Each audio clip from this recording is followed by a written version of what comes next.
साप्ताहिक प्रवचनमालेचा विषय आहे श्रीरामकृष्ण वचनामृत आणि श्रीमद भगवद्गीता एक चिंतन.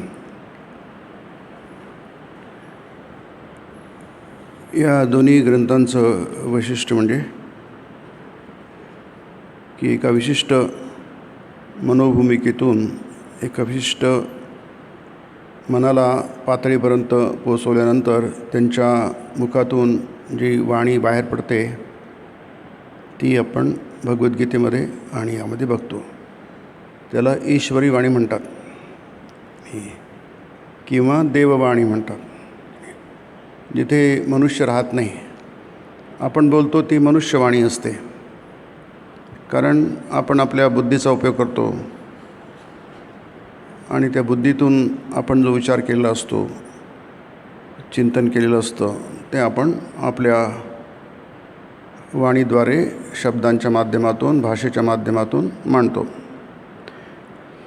त्यावेळी आपण विचार करतो, बोलताना आपण विचार करतो आणि विचार केल्यानंतर मग आपण मनातल्या मनात विचारांची जुळवाजुळव करतो आणि त्याप्रमाणे मग बोलतो.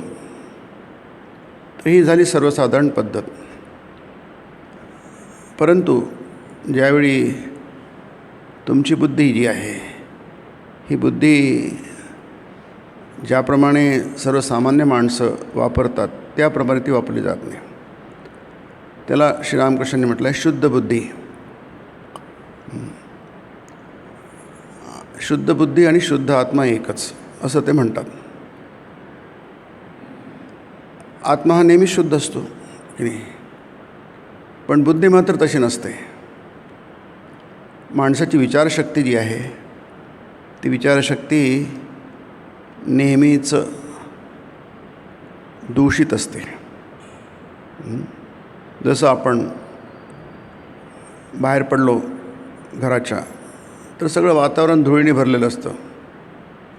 ती सगळी धूळ आपल्या अंगावर बसते, कपड्यांवर बसते, साहजिकच. तसंच आपली बुद्धी जेव्हा वावरत असते, जगामध्ये प्रपंचामध्ये वावरत असते, तेव्हा ती दूषित होते. याचा अर्थ सत्व रज तम हे तीन गुण त्याला जाऊन चिपकतात. आपण बोलताना तर्कशुद्ध बोलण्याचा प्रयत्न करतो, म्हणजे आपल्या बोलण्यामध्ये काहीतरी संगती असावी, विसंगती नसावी, कॉन्ट्रडिक्शन नसावेत असा आपला प्रयत्न असतो. आधीचा विचार नंतरचा विचार हे सगळे विचार सुसंगत असावेत याची आपण खूप काळजी घेतो, विचार करतो. नाहीतर मग बरीच विसंगती निर्माण होईल, हे सगळे ऐकणारे कन्फ्यूज होऊन जातील, गोंधळात पडतील. ती मनुष्यवाणी आहे. पण देववाणी असते तिथे विचार करून बोललं जात नाही. याचा अर्थ ते विचाररहित असतं असं नाही, तर्काला सोडून असतं असं नाही, तर ते तर्काच्या विचारांच्या पलीकडे असतं आणि म्हणून ते अमर असतं, शाश्वत असतं. तशीच गीता आहे, वचनामृत आहे, जे महापुरुष असतात. जसं आपण ज्ञानेश्वर महाराजांची भगवद्गीता घेतली, ज्ञानेश्वरी ज्याला आपण म्हणतो, त्यांनी सांगितली आणि त्यांनी सच्चिदानंद बाबांनी लिहून घेतली ती. ते सांगत असताना त्यांचं वय काय होतं, फारच कमी होतं ज्ञानेश्वर महाराजांचं, काय जे काय 16-17 असेल. त्या वयामध्ये त्यांनी ज्ञानेश्वरी सांगितली. अर्थात ते बुद्धीचा ते वैभव आहेच, ते बुद्धी वैभव आहे. परंतु ती काही जसा एखादा विद्वान माणूस पंडित जो बोलतो तसं ते नाही आहे, कारण ते अंतस्फूर्त आहे. त्याला इन्स्पायर्ड, स्वामी विवेकानंदांचं एक पुस्तक आहे, त्याचं नावाचं इन्स्पायर्ड टॉक्स. मराठी त्याचं त्या टायटलचं अनुवाद आहे दैवी वाणी. हिंदीमध्ये देववाणी आहे त्या पुस्तकाचं टायटलचं नाव. इन्स्पायर्ड मनुष्य जेव्हा इन्स्पायर्ड होतो तेव्हा जे बोलतो तेव्हा ते उत्स्फूर्त असतं. आणि हे जे जसं इथे समाधी अवस्थेतून श्रीरामकृष्ण बोलत आहेत, गीतातसुद्धा तशीच आहेत. गीता ही समाधी अवस्थेतून प्रकट केलेला विचार आहे. तो विचार जर म्हणायचा असेल तर त्यांनी त्याला देववाणी म्हणतात, दैवी वाणी म्हणतात, इन्स्पायर्ड टॉक्स म्हणतात. आणि म्हणून आपण बघतो की त्याला काही मरण नसतं, जरामरण नसतं, जीर्णता नसते. त्याचं महत्त्व कधीच कमी होत नाही. गीता, ज्ञानेश्वरी हे सगळे किती प्राचीन ग्रंथ आहेत बघा. सगळे जे संतांची वाणी आहे, त्यांच्या रचना आहेत, या खूप प्राचीन आहेत. आणि जे असे प्रकारचं असतं ते काय असतं, त्याला जीर्णता नसते, त्याला क्षय नसतो, त्याला मरण नसतं. कारण काय, ते तुमच्या आत असलेलं आत्मतत्व उद्बुद्ध करत असतं, त्याला जागं करत असतं. हे सगळे विचार, ही वाणी, तो प्रसंग, तो घटना आपण, कारण वचनामृतातली वाणी जी आहे ही प्रसंगांमध्ये, घटनांमध्ये गुंफले गेलेली आहे. त्याच्यामध्ये त्याचं सौंदर्य, त्याची मोहकता ही खूप अप्रतिम आहे. एका विशिष्ट सेटिंगमध्ये आहे. जसं भगवद्गीता एका विशिष्ट सेटिंगमध्ये आहे. दोन्ही बाजूला सैन्य आहेत, युद्ध सुरू होणार. अगदी अर्जुनाचा खूप उत्साह आहे आणि तो म्हणतो, चल तुम्हाला दोन्ही सैन्याच्या मध्ये घेऊन चल. म्हणजे अर्जुन स्वतःला इतकं महत्त्व देतो आहे की दोन्ही सैन्यांचं सैन्य मी बघेन. म्हणजे दोन्ही सैन्यांमध्ये जणू काही अर्जुनच एक जण आहे की तो सगळ्यात महत्त्वाचा आहे. त्याला वाटतं मी फार महत्त्वाचं आहे. सगळ्यात महत्त्वाचं कोण असेल तर अर्जुन आहे, कारण अर्जुनामुळेच ते युद्ध झालं आहे. आणि कृष्ण प्रश्नच नाही आहे. तो सारथी असेल तरी तो अत्यंत महत्त्वाचा आहे, अत्यंत महत्त्वाची व्यक्ती आहे ती, आहे की नाही. म्हणजे दोघंजणं, इकडे सैन्य आणि इकडे सैन्य आहे, आणि मध्ये तो रथम स्थापय मेच्युत अच्युता उभयोर सेनयोर्मध्ये रथम स्थापय मेच्युत योद्धुकामान अवस्थितान. माझ्याशी कोणाला लढायचं बघतो मी, अशा प्रकारची तिची भाषा आहे अर्जुनाची. माझा दोन्ही सैन्यामध्ये रथ, आता कोणाला दोन्ही सैन्यामध्ये रथ स्थापन करायला? अर्जुनाला वाटतं मी फार महान आहे, आणि तसा होता येतो. सर्वात महान योद्धा होता संपूर्ण दोन्ही पक्षांमध्ये अर्जुन. तर ही जी सेटिंग आहे, हा जो प्रसंग आहे गीतेमध्ये, पहिला अध्याय आणि दुसऱ्या अध्यायाचे 10 श्लोक, पहिले 10 श्लोक दुसऱ्या अध्यायाचे, हे सगळं सेटिंग आहे. ते जसं नाटकामध्ये किंवा चित्रपटामध्ये सेटिंग असतं, ते लावलेलं सेटिंग असतं आणि नंतर मग ते शूटिंग होतं सेटिंग नंतर. तर जे सेटिंग आहे हे कसं आहे, त्या भगवद्गीतेच्या उपदेशाला, त्या तत्त्वज्ञानाला, त्या वेदांताला एक आकर्षकता देते, त्याला एक मोहकता देते. ते काही नसलं तरी काही बिघडत नाही आहे. समजा हा पहिला अध्याय गीतेचा आणि दुसरे 10 श्लोक, दुसऱ्या अध्याय 10 श्लोक हे काढून जरी टाकले गीतेमधनं, त्यांनी काय बिघडणार? काहीच बिघडणार नाही. ते असले काय नसले काय, त्यांनी काही फरक पडत नाही. आता पहिला श्लोक, धर्मक्षेत्रे कुरुक्षेत्रे धृतराष्ट्र उवाच. आणि त्याला काय धृतराष्ट्र म्हणतो? आता धृतराष्ट्र कसा होता सगळ्यांनाच माहिती आहे. आता त्याचं नाव पहिल्यांदा कशाला? गीतेची सुरुवातच तिथून होते, धृतराष्ट्र उवाच. त्याच्या तोंडामध्ये एक श्लोक आहे. आणि त्यानंतर मग संजय उवाच. आता एक गौणपात्र आहे गीतेच्या संदर्भामध्ये. अर्जुन उवाच, हे सुद्धा गौणपात्र आहे गीतेच्या संदर्भामध्ये. त्यांचं काहीच महत्त्व नाही आहे, कारण गीतेचा उपदेश त्याचा संबंध काय आहे? तो वेदांत आहे, निखळ वेदांत, अद्वैत वेदांत आहे, औपनिषदिक तत्त्वज्ञान आहे भगवद्गीता म्हणजे. तसंच हे पण.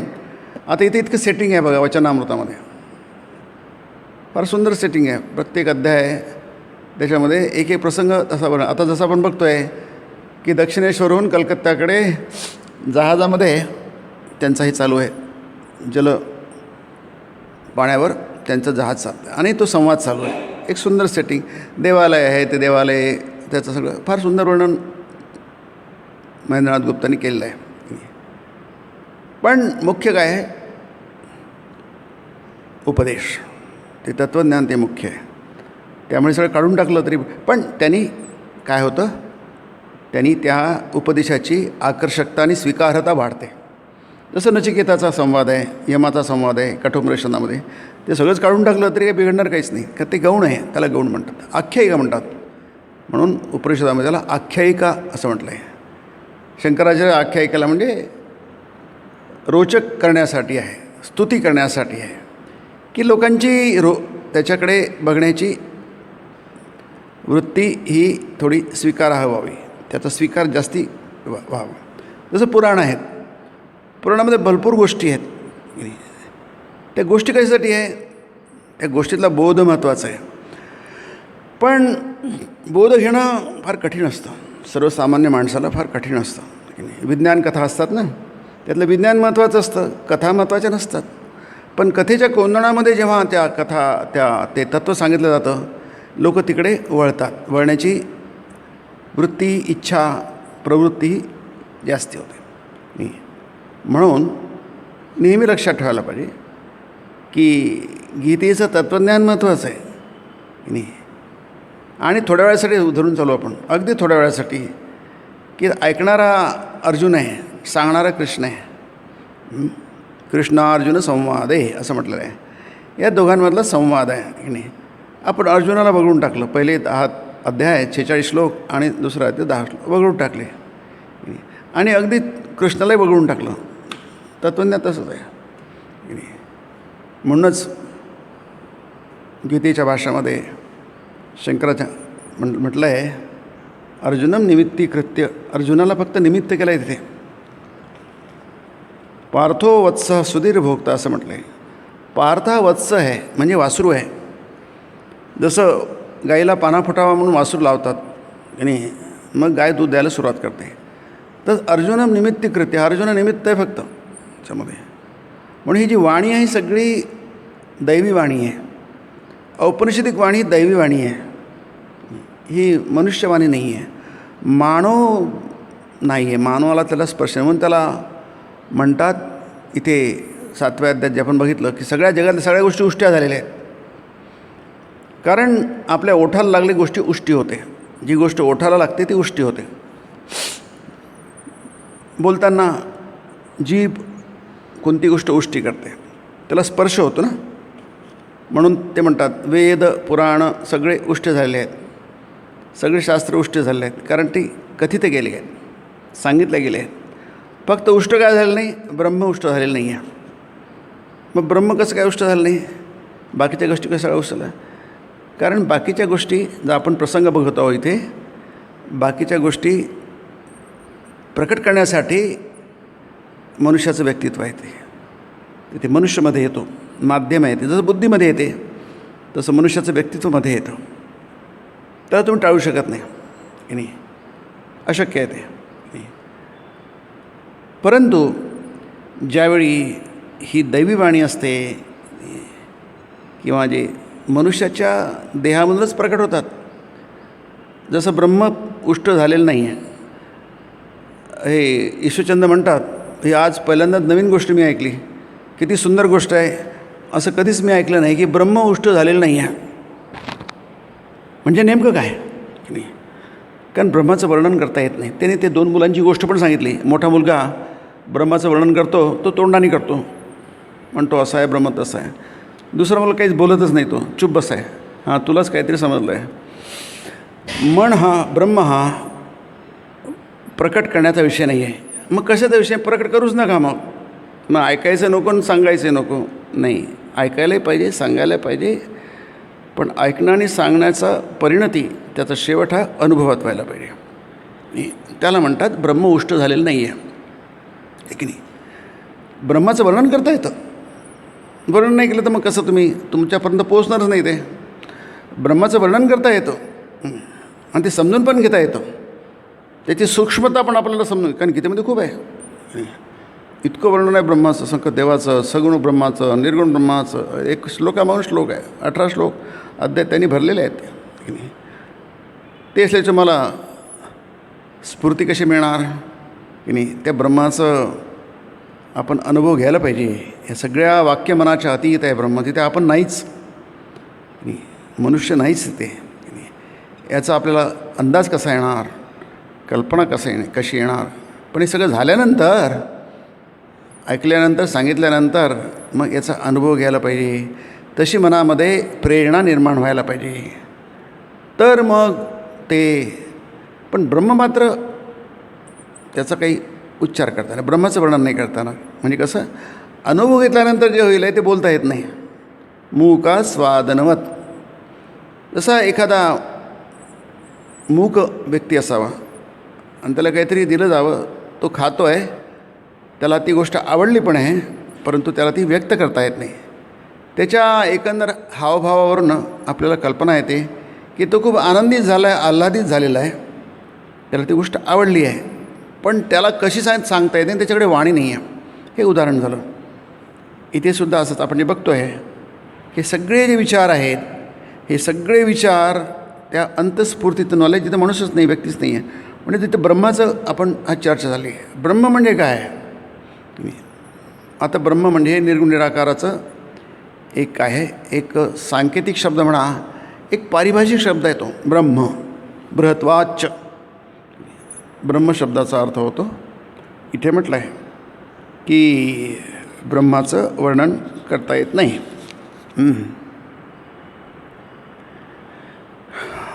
मग ब्रह्माचं वर्णन करता येत नाही, ब्रह्म बघता येत नाही, ब्रह्म ऐकता येत नाही, ब्रह्म काहीच करता येत नाही. मग त्याचा आपला संबंध काय आहे? काही संबंध नाही आहे. जी गोष्ट आपल्याला या 5 इंद्रियांच्या माध्यमातून त्याचं काही आपल्याला जोडताच येत नाही, आपण त्याशी जोडलेच जाऊ शकत नाही कोणत्याही प्रकारे, मग त्याचं आपल्याला देणंघेणं काय आहे? मग हा विषय ते सांगतात आहे. देणंघेणं भरपूर आहे असं म्हणू नका. लोक म्हणतात आम्हाला देवाशी देणंघेणं काय आहे?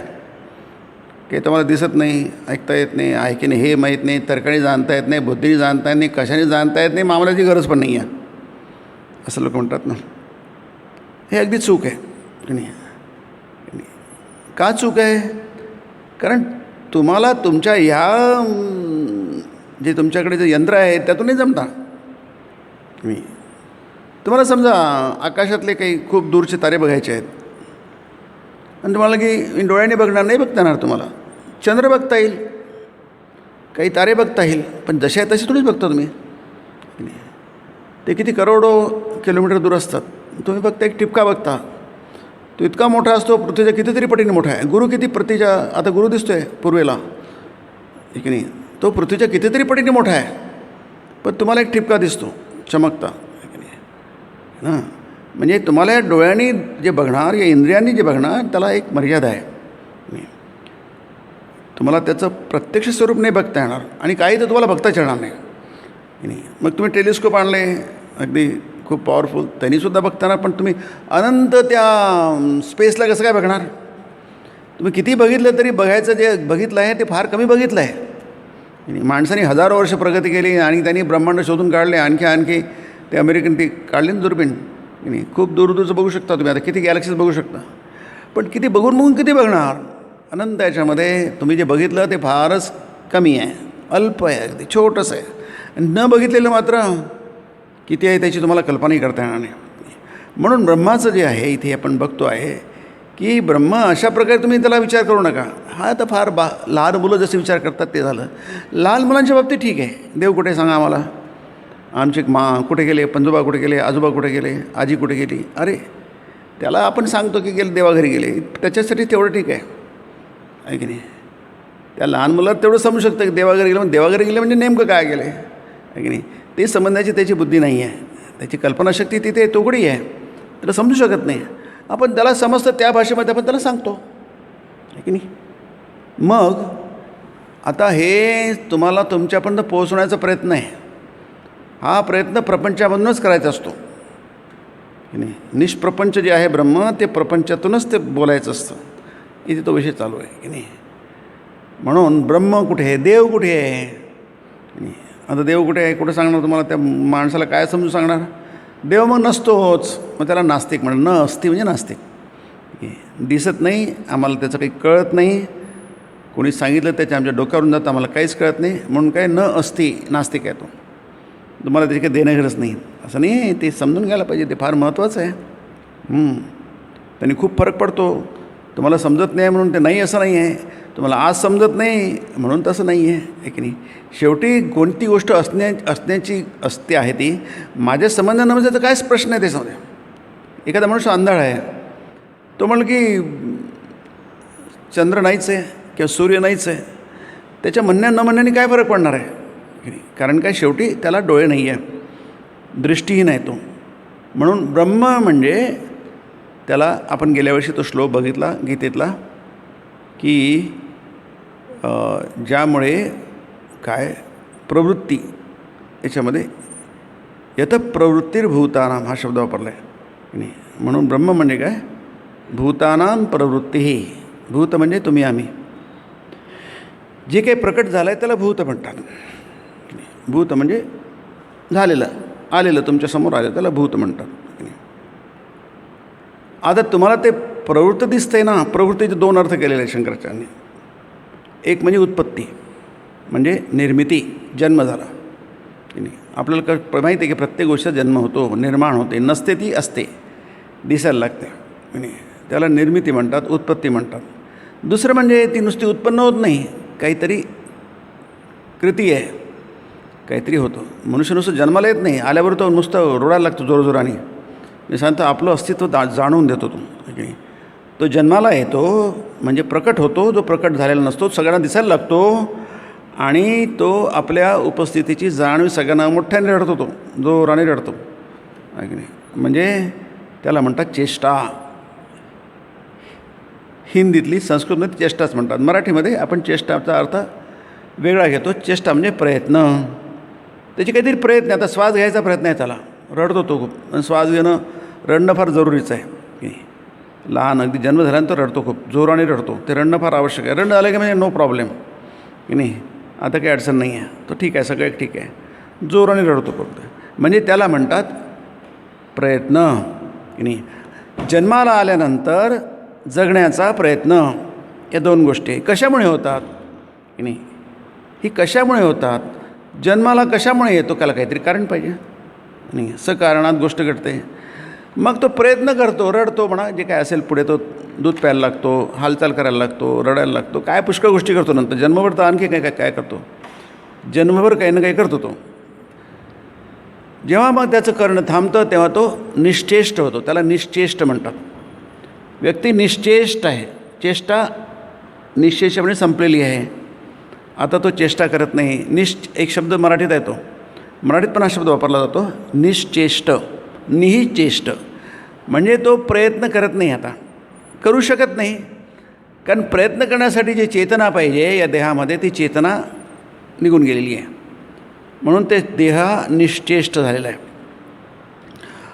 आता ही कशामुळे होते, गीता म्हणते यत प्रवृत्ती, 46वा श्लोक आहे 18व्या अध्यायातला.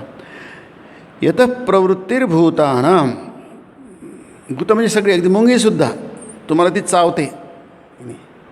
मुंगी चावते, का चावते, कारण तिची ती चेष्टा आहे की नाही. जगण्याची तिची ती उर्मी आहे, तिला जगायचं आहे, मुंगीलाही जगायचं आहे, सगळ्यांनाच जगायचं आहे की नाही. मग त्याला म्हणतात.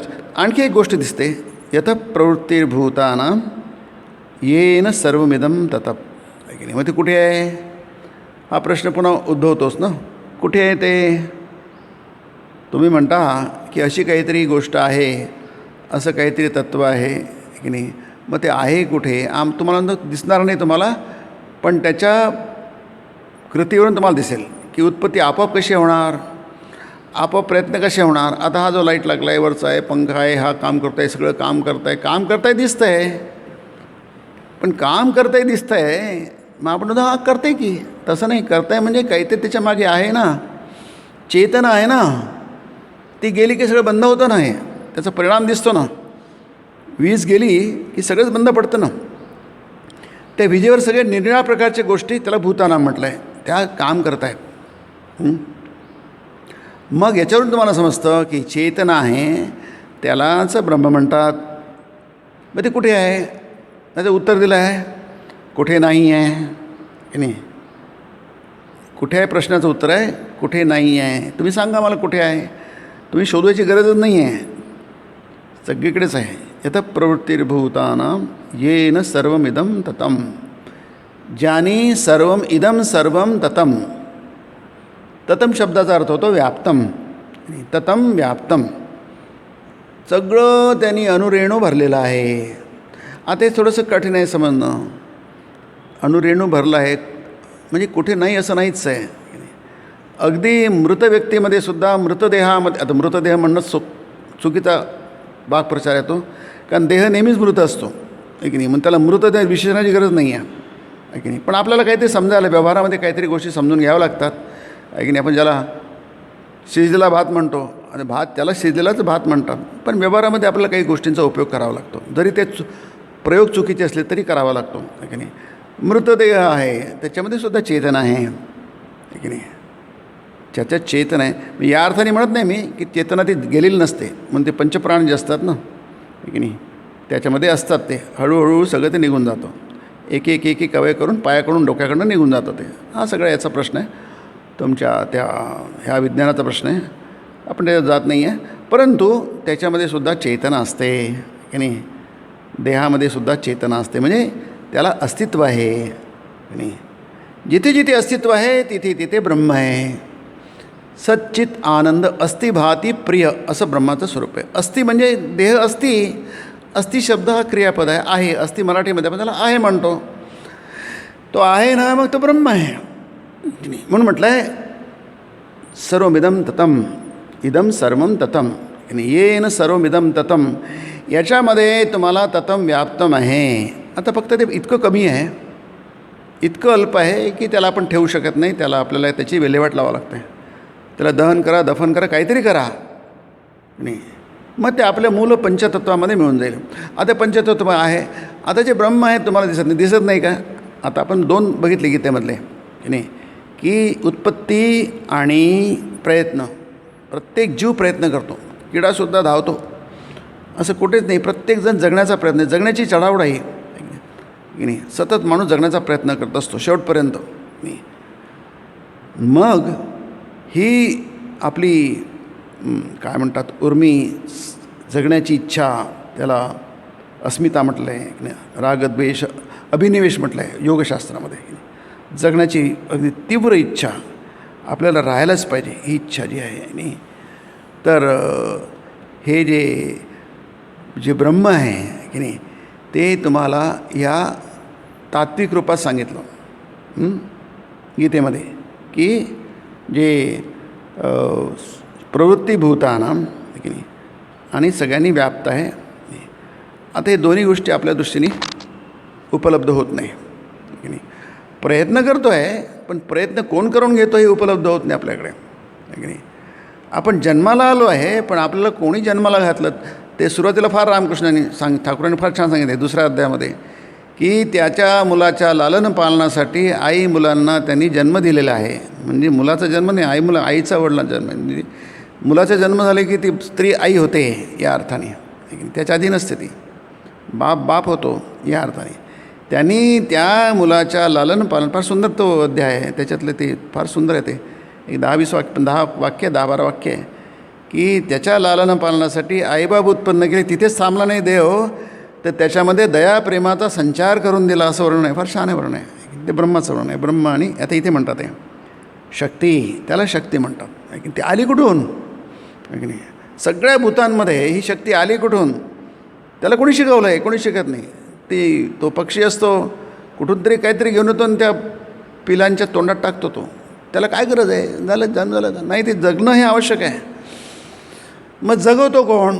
तो म्हणतात देव जगवतं आहे. आता हे आपल्या डोक्यावरून जातं, देव म्हणजे आहे कुठून, जगवतो कुठून करते. अरे ते आई आहे ना, ती जगवते, आम्ही तीच देव आहे या अर्थाने. तो बाप आहे ना, तोच जगवतो, तो देव आहे तो या अर्थाने की नाही. हे आपल्या भाषेत मांडलं आहे. म्हणून त्याला इथे म्हटलं आहे ती बंधनाची कर्तीला म्हटलं आहे.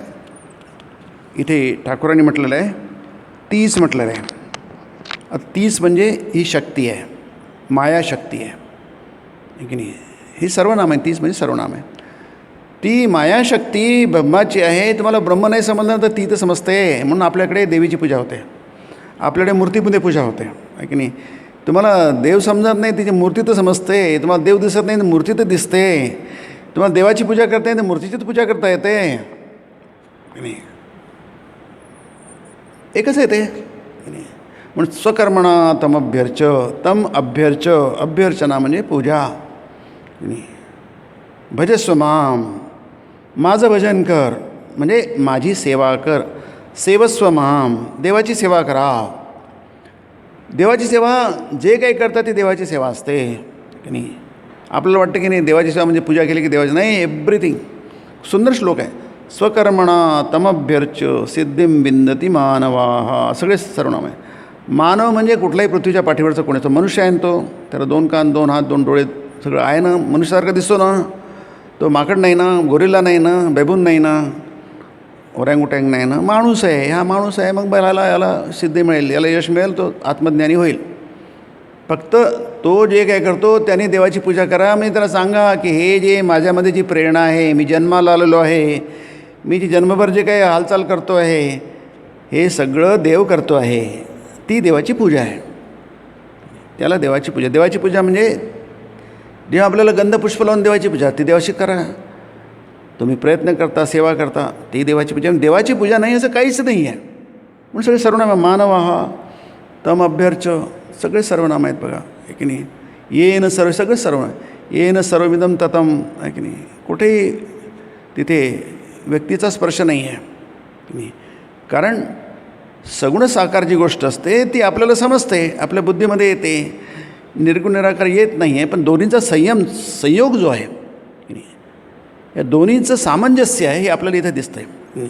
म्हणून हे जे आपण बघतो आहे की श्रीरामकृष्ण म्हणतात, मग बंधन कुठून आलं, मग देवाची पूजा तरी कशाला करायची की नाही.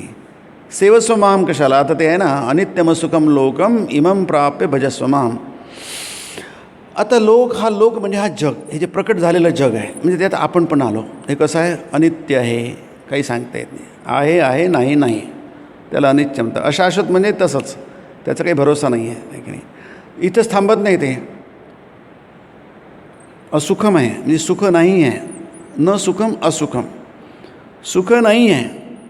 किंवा दुःखालय म्हटलं आहे, दुःखाचं आगर आहे जग म्हणजे की नाही. मग ते म्हणतात असं आहे ना, तुम्ही त्याला बदलू शकत नाही. नाही, मी त्याला बदलून टाकेल, जगाला मी सुखी करून टाकेल. आनंदी भरीनं तिन्ही लोक. ज्ञानेश्वर महाराज म्हटलं आहे, अवघाची संसार सुखाचा करीनं, हे सगळं जग सुखाचं करून टाकेन. आनंदे भरीनं तिन्ही लोक. आता 700 वर्ष झाले की नाही. आता ज्ञानेश्वर महाराजांनी किती जगाला आनंदित करून टाकलं, आनंद भरून टाकलं, किती जग सुखी केलं. त्याचा आपण शब्दशः अर्थ घेऊ शकतो काय, नाही घेऊ शकणार. ज्यांना सुखी व्हायचं आहे, आनंदी व्हायचं आहे, ते सुखी झाले, आनंद झाले.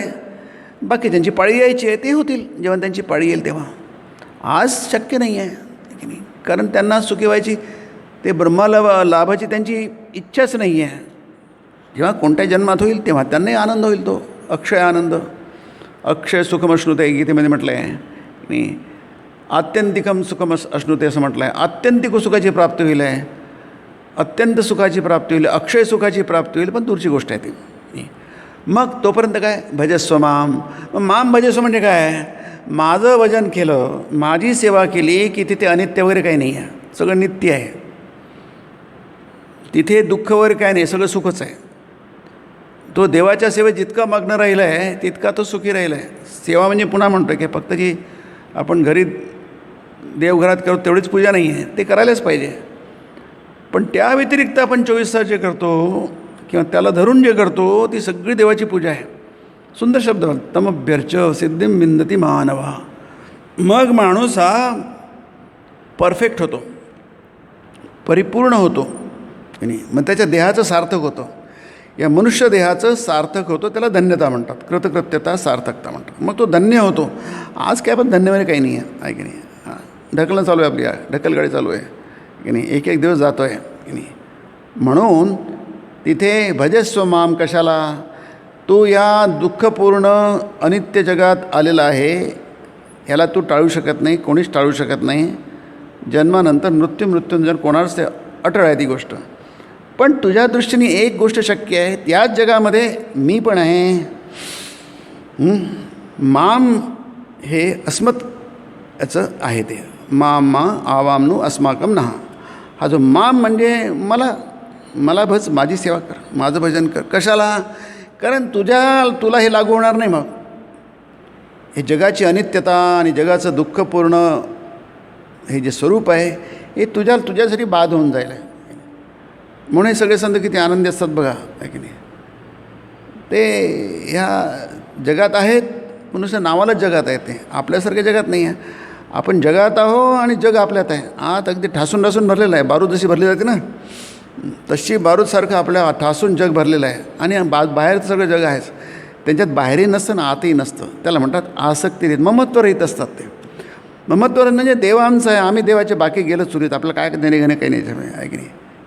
म्हणून त्याला म्हणतात बंधनं. हे आलं कुठून बंधन?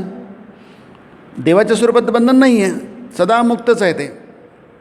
नित्य बुद्ध मुक्त स्वभाव आहे, नित्य शुद्ध बुद्ध मुक्त स्वभाव आहे. ते नित्य आहे, कधीच नसतं असं नसतं. शुद्ध आहे, त्याच्यात अशुद्धता नसते. बुद्ध आहे म्हणजे बोधस्वरूप आहे, सगळं ठीक आहे, परफेक्ट आहे की नाही. आणि नेहमी मुक्त असतं, ते बंधन नसतंच. ते नेहमीच मुक्त असतं. मग तिथे हे आलं कुठून? ते म्हणतात ते सुद्धा त्या चेतन तत्वातून आलं आहे. येन सर्वमिदं ततं. बंधन मुक्ती देव देतो आणि बंधन तोच देतो. हे कशाला? हे तुम्हाला समजेल की दोन तत्त्व नाही आहे. एक सैतान आहे आणि गॉड आहे असं नाही आहे. गॉड येतो, रचतो आणि सैतान नष्ट करून टाकतो असं नाही आहे. ते दोघांची तत्त्व एकच आहे. याला आपण अद्वैत तत्त्वज्ञानाच्या दृष्टीतून म्हणून त्याला भवबंधन हारिणी भवतारिणी असं म्हटलं आहे की नाही. भव म्हणजे संसार, प्रपंच झालेला आहे, त्याला भव म्हणतात. भवबंधन ते बंधन उत्पन्न करतो. तुम्हाला वाटायला लागतं खरोखरच आहे, काही गरज नाही आपल्याला जगात, आहे की नाही. आपण जगात आलेलो आहे हे नक्की, ही ज्ञात गोष्ट आहे, ही प्रकट गोष्ट आहे. परंतु जगात आलं म्हणजे जगाला काही जाऊन मिठीच मारली पाहिजे असं काही आहे का? काही नाही आहे, त्याची काहीच आवश्यकता नाही आहे. आपण जगाला जाऊन ज्याला त्याला मिठ्या मारतो, ज्याला त्याला असे एकरूप होऊन जातो. त्याची काय गरज आहे? काहीच गरज नाही आहे. याच कारण काय आहे? तेच पुन्हा आलंच की तुम्ही गेलं की दुःख होणार. कारण तसंच आहे. इमम प्राप्य भजस्वमाम. इमम म्हणजे हे हा इमम जग असंच आहे ते नाही. आणि दुसरी गोष्ट म्हणजे त्याच्याविषयी ममत्व निर्माण होईल आहे ना. त्याच्याविषयी त्यालाच म्हटलं आहे आसक्ती. नाही, ती आसक्ती वस्तूमध्ये नाही आहे. कारण तुम्हाला कळलंच नाही की तशी नाही आहे, ती दिसते, संपून जाते. म्हणून ते राजयोगासन माणूस ते जग किती पोकळ आहे तुम्हाला समजून येईल आहे. हे जग किती पोकळ आहे, ह्याच्यातलं प्रेमसुद्धा असं म्हटलं, हे प्रेमसुद्धा पोकळ आहे. त्यानं फार सुंदर वर्णन आहे. कारण हे प्रेम असतं आणि कुठं जातं मग ते संपून कसं जातं की नाही. प्रेमाची सुरुवात किती मजेदार असते, पण तो हळूहळू ते खाली ग्राफ येतो आणि शेवटी तो नुसता नावालाच असतो. आपल्याला काय प्रवास करायचा असतो, कारण आपल्याला मुक्कामाला पोहोचायचा असतो, मृत्यूपर्यंत प्रवास करायचा असतो. आपला जो प्रवासाचा उत्साह असतो सुरुवातीचा, आपण घरून निघतो, गाडीत बसतो की नाही, वाट पाहतो गाडीची आणि गाडीत बसतो. हा जो उत्साह असतो, हा उत्साह जसा जसा प्रवास समोर होतो तसतसा, आणि शेवटी तर केव्हा येईल आणि आपण गाडीतून खाली उतरतो. मुलंसुद्धा कंटाळून जातात की नाही. ते आधी खूप धूम करतात, खूप मजा करतात, इकडे बघतात तिकडे बघतात, त्यांचा उत्साह शिगेला पोचलेला असतो. पण नंतर काही दिवसांनी इतके बोर होऊन जातात सगळेजणं. सगळंच करून झालेलं असतं, गप्पा मारून झाले असतात, झोपून झालेलं असतं, वाचून झालेलं असतं, सगळे प्रकार खाऊन झालेलं असतं, सगळंच केलं असतं, खाली उतरलं असतं, वरती गेलं. आज सगळं करूनसुद्धा आता काही करण्यासारखं राहिलंच नाही, कारण आपलं काही त्राणच राहिलं नाही. असं वाटतं केव्हा येईल बाबा हे, आपण केव्हा उतरून जाऊन घरी जाऊ, स्वगृही जाऊ आणि मग आपण निश्चिंत होऊया. आपल्या आयुष्याच्या प्रवासाचं असंच असतं आहे की नाही. आपलं सगळे प्रेमाचे संबंध उत्साहाने सुरू करतो, मग कुठे तर सगळं हळूहळू कळायला लागतात, काही दम नाही आहे. मग ते राजयोगात फार सुंदर आहे ते सगळं पोकळायचं लक्षात. मग त्याला असं वाक्य स्वामींनी आलं, मग त्याला कळतं की अरे ह्याच्या व्यतिरिक्त काहीतरी आहे की नाही. मग त्याचे डोळे उघडतात. असं म्हटलं आहे, किंचिशी त्याला जाणीव होते, खूप नाही, किंचिशी त्याला जाणीव होते की अरे आपल्याला पोकळ्या दिसत नाही. एका तरुणाला सांगितलं की जग पोकळ्या तर विश्वासच बसणार नाही, कारण त्याचा अनुभव तसा त्याला सांगत नाही आहे की नाही. त्याचा अनुभव हे जग फार भरीव ठासीव आहे असं नाही. तसं नाही आहे. हे कोणाला कळतं? ज्यांनी 4-5 पावसाळे जास्त बघितलेले आहे की नाही. लहान तरुणांना सांगून काय फायदा नाही. ते तुळशीदासांनी फार म्हटलं आहे की एखाद्या तरुणाला जर भगवंताकडे त्याची मनात इच्छा झाली, निर्माण झाली, आत्मतत्व जाण्याची निर्माण झाली, मग ते जगावेगळा प्रकार येतो. तुळशी रामायणामध्ये आहे ते अविश्वसनीय प्रकार आहे. कारण तरुणांमध्ये हे होतच नाही, कारण त्यांना सगळंच भरीव दिसतं, ठोस दिसतं. त्याला कुठं कळणार की याच्यामध्ये काही दम नाही आहे, या जगामध्ये काही दम नाही आहे, सगळं पोकळ आहे, निरर्थक आहे. या अर्थाने सगळं निरर्थक आहे. हे लहान मुलाला कसं म्हणतात, जो छोटा बाळ आहे त्याला सगळं निरर्थक आहे, याच्यात काही अर्थ आहे, त्यात नाही, सगळ्याच गोष्टी अर्थ आहे त्याच्यामध्ये. म्हणून हे बंधन आणि इथे म्हटलं आहे बंधन आणि मुक्ती आणि तिच्याच मायाप्रभावानं, म्हणजे मायेच्या तत्पुरुष समास आहे, तिच्याच मायेच्या प्रभावानं काय होतं, जीव म्हणजे आपण तो पण सगळे जीव आहोत. जीव म्हणजे ज्याचा जन्म झालेला आहे, ज्याच्यामध्ये जान आहे, प्राण आहे, जीवत्व आहे, चेतन आहे, त्याला जीव म्हणतात. तो कामकांचनाच्या खोड्यात अडकलेले असतात. की नाही. आता अडकले असेल, लहान मला कुठे माहिती आहे अडकला आहे म्हणून, तो अडकलाच नाही येतो, कारण त्याला जाणीवच नाही, त्याला अडकला आहे की नाही अडकला म्हणत काही अर्थच नाही आहे. ज्याला जाणीव आहे बंधनाची, त्याला सतत जाणवत असते की आपण सगळे बांधलेले आहोत. खोड्यात अडकले म्हणजे इतका कर्कसून असतो, त्याला डोके हलवता येत नाही, हाते हलवता येत नाही, पाय हलवता येत, त्याला खोडं म्हणतात. आहे की नाही. हां, तुम्ही खोड्याचं ते बदलत संभाजी महाराजांना जेव्हा ते संगमनेरून ते केलं आणि ते ओटावर बसवलं, ते खोड्यात ठेवलं त्यांना. की नाही, खोड्यामध्ये त्याचे हात असे हाते हलवता येत नाही, डोके हलवता येत नाही, पाहिजे उंटावर बसून दिलं त्यांना, त्याला खोड्यात अडकलेलं म्हणतात. की नाही. असं पक्कं अडकलं आहे की आपल्याला काहीच करता येत नाही. म्हणजे ज्याप्रमाणे त्याचपर्यंत करावं लागतं. तुमचं स्वातंत्र्य शून्य आहे, तुम्हाला काहीच करता येत नाही. की नाही. म्हणून त्याचा कोणतरी चालत होता त्याचा जवळचा, अरे मला मारून टाक.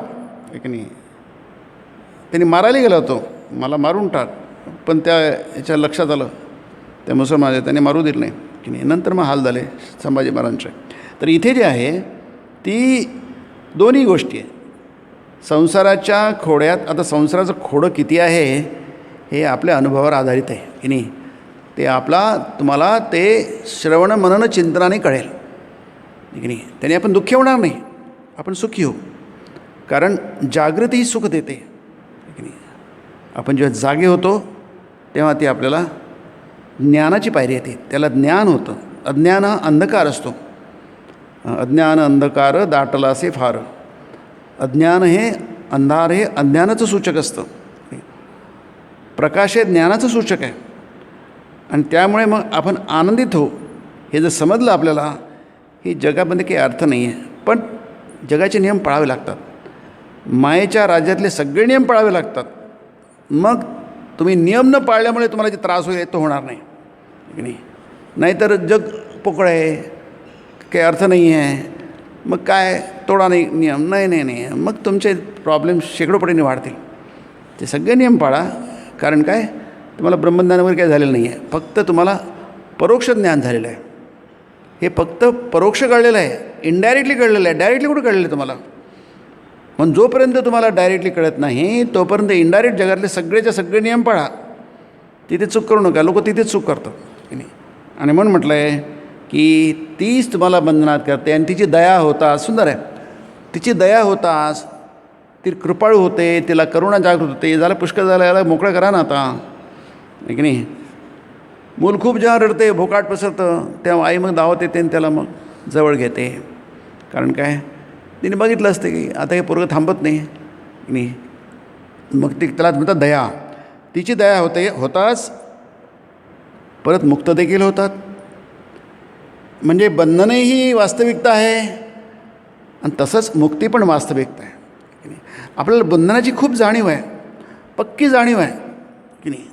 कोणी शहाणा माणूस म्हणणार नाही की मी मुक्त आहे म्हणून. की नाही. त्याला मुक्त आहे म्हटलं की तो आणखी बंधनं वाढतात. की नाही. कारण मुक्ततेचा अहंकार, मुक्त वगैरे काही नाही आहे, त्याचा अहंकार आहे. आणि कोणत्याही विषयामध्ये अहंकार आला की ते तुमचा प्रॉब्लेम वाढला. अहंकारला जोडलं तुम्ही की तुमचा प्रॉब्लेम आपोआपच कुठूनही माहीत नाही, ते आपोआप अहंकारातून आलेला आहे. म्हणून श्रीरामकृष्ण फार सावध असत, चुकूनसुद्धा ते हम जोडत नसत. त्यांना माहिती आहे अहंकार आले, ते आला प्रॉब्लेम आला, काय सूक्ष्म असेल बघा. नाही. म्हणून माणसं मुक्त देखील होतात, ही सुद्धा वास्तविकता आहे. की नाही. आपण बंधनही मानत नाही, आपण म्हणतो आम्ही मुक्त आहोत, आम्हाला काही बंधन नाही आहे. की नाही. आम्ही काय आहोत, कसेही वागू. मी ते काय मनपूत समाचरेत. आता त्याचा अर्थ तसा होत नाही, भागवतामध्ये आहे ते. म्हणजे पाणी तुम्ही गाळून प्या. आपण आजकाल आरोचं पाणी पितो ना. आणि चालताना सावधपणे चाला. बघा काही रस्त्यामध्ये काही हे नाही ना, तुमच्या पायाला काही बोसणार किंवा कोणी किडे जंतू वगैरे नाही ना. तसंच तर आहे, मनपूत समाचरेत. त्याचा अर्थ असा होतो की आचरण करताना, वागताना जगामध्ये मनपूत म्हणजे पवित्र मनाने वागा, शुद्ध मनाने तुम्ही आचरण करा. जसे वागाल ते शुद्ध मनाने करा. तुमच्यामध्ये विकार नको. विकारी मन वागताना चूक करतं. मनामध्ये खूप विकार आहेत. आणि तुम्ही वागता आहात. समजा तुम्ही खूप क्रोधी आहात, खूप राग आहे तुमच्यामध्ये, क्रोध आहे, आणि तुम्ही वागायला तुमचा क्रोध तो बाहेर येईल आहे. म्हणून मनपूत समाचरेत म्हणजे मनाला पवित्र करून, मन पवित्र असताना, विकाररहित असताना मग तुम्ही वागा. तुमच्या वागण्यातल्या चुका कमी होतील. त्याचा अर्थ मराठीत कसा करतात?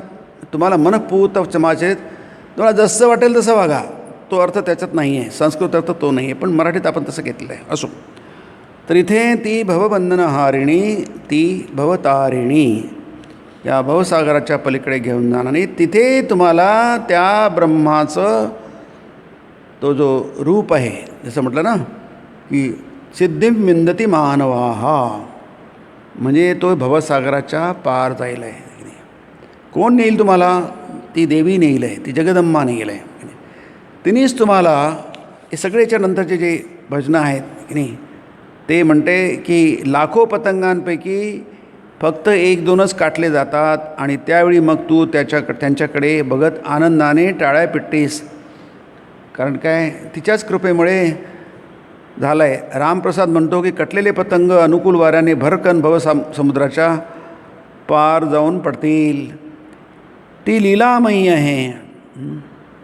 हा संसार तिची लीला काय सुंदर आहे बघा. ती इच्छामयी आहे, आनंदमयी आहे. लाख जणातून एखाद्यालाच मुक्त करते. सगळ्यांना मुक्त हा प्रश्न आहे, सगळ्यांना मुक्त का नाही करत ती? आणि तिची इच्छामयी आहे ती. इच्छामयी तारा तुम्ही, तुम्हार कर्म तुम्ही करो मा, लोके बोले कोरिया मी. ती इच्छामयी आहे. इच्छामय शब्दाचाच अर्थ होतो ज्या काही इच्छा आहे त्या तिच्या आहेत. तुमची इच्छा आली कुठून?